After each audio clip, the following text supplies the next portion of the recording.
வணக்கம். வாழ்க வளமுடன்.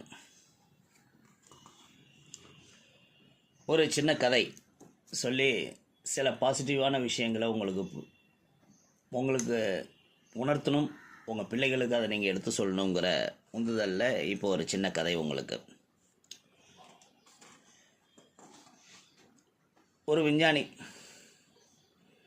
அவர்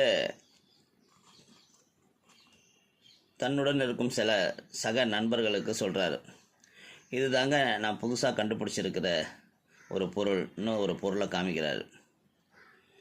ஓ அப்படியா, இது என்ன செய்யும் என்று கேட்டனர் அந்த பொருளை பார்த்தவங்க. இதில் நீங்கள் இங்கேருந்து பேசலாம், நீங்கள் இங்கு பேசுனா அந்த நீங்கள் பேசும் மொழி அங்கு கேட்கும். என்ன ஆச்சரியமாக இன்னும் ஒரு விஷயத்த அந்த விஞ்ஞானி சொல்கிறாரு. அந்த பொருளை சில பேர் வாங்கி பார்த்தாங்க, இயக்கியும் பார்த்தாங்க.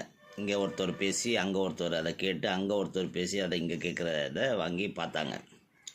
ஆமாம் கேட்குது, சரி இது என்ன பண்ண போகிறீங்க என்ன அந்த விஞ்ஞானிகிட்ட அவங்கெல்லாம் கேட்குறாங்க. இதை பெரிய லெவலில் எல்லா இடத்துலையும் இதை நான் பரப்ப போகிறேன்னு அந்த விஞ்ஞானி சொல்கிறாரு. அதிலேருந்து ஒரு பெரிய மனுஷன் சொல்கிறாரு, இதெல்லாம் சரிப்படாது தம்பி, விளையாட்டு சாமான்லாம் விலைக்கு போகாது என்று சிரித்தபடி நடையை கட்டி விட்டார். இது என்ன விளையாட்டு பொருளை ஒன்று வச்சுக்கிட்டு இதை போய் பெருசாக பண்ண போகிறாங்கிற என்று சொல்லி அவர் நடந்து போயிட்டார். கூட்டமும் கலைஞ்சது. ஆனால் அந்த விஞ்ஞானி அந்த மனத்தை தளர விடவில்லை. அவரோட கான்ஃபிடென்ட் லெவல் ஹையாகவே இருந்தது. அப்போதைய அமெரிக்க ஜனாதிபதியான ரூதர்போர்ட்டிடம் சென்று இந்த பொருளை இயக்கி காமிக்கிறார் விஞ்ஞானி. நல்லதான்ப்பா கண்டுபிடிச்சிருக்க, ஆனால் இதை மக்கள் பயன்படுத்த மாட்டாங்க, அவங்களுக்கு இது சரிப்பட்டு வராது என்றார் ஜனாதிபதி. அந்த பொருளை விற்பதற்குள் கஷ்டப்பட்டு போய்விட்டார் அந்த விஞ்ஞானி.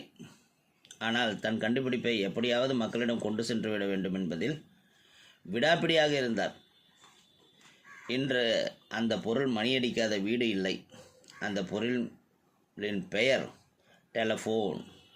அதை கண்டுபிடிச்ச விஞ்ஞானி கிரகாம் பெல். அதனால் அவர் கண்டுபிடிச்ச ஒரு பொருளுக்கு எவ்வளோ எதிர்ப்பும் இலக்காரமும் இகழ்ச்சியும் வந்ததுன்னு பாருங்கள். அப்படி வந்தால் கூட அதில் அவர் பின்வாங்கலை. தன்னோட செயலில் தான் கண்டுபிடித்த பொருள் மேலே இருந்த நம்பிக்கையில் அது எதிர்காலத்தில் மக்களுக்கு பயன்பட வேண்டும் என்ற குறிக்கோளில் அவர் கொஞ்சம் கூட பின்வாங்கலை. ஈவன் அமெரிக்க ஜனாதிபதியே ஒத்துக்கொள்ளாத ஒரு நேரத்தில் கூட அவர் தொடர்ந்து முயற்சி செஞ்சதுனால தான் இன்றைக்கி நம்ம டெலிஃபோன் மணி போல் சிரிப்பது இவளான்னு பாட்டு கூட்ட பாடிக்கிட்டு இருக்கிறோம். இல்லைன்னா அப்படி ஒரு பொருளே வந்திருக்காது இல்லையா? அதனால் நம்பிக்கை, அது மட்டும் இல்லாமல் அந்த நம்பிக்கை பல எதிர்ப்புகள் வந்தாலும் அதை கண்டு சோர்ந்து விடாமல், ஒதுங்கி விடாமல், தனது குறிக்கோளில் தான் கொண்ட அந்த வெற்றி பெறுவோம் என்ற சிந்தனையில் எப்போதும் தீவிரமாக இருப்பவர்கள் வெற்றியாளர்களாக மாறுகிறார்கள். அது விஞ்ஞானிகளாக இருந்தாலும் சரி, விளையாட்டு வீரர்களாக இருந்தாலும் சரி, எதிர்ப்புகளை கண்டு எப்போதும் சோர்ந்து விடக்கூடாது. வாழ்க வளமுடன்.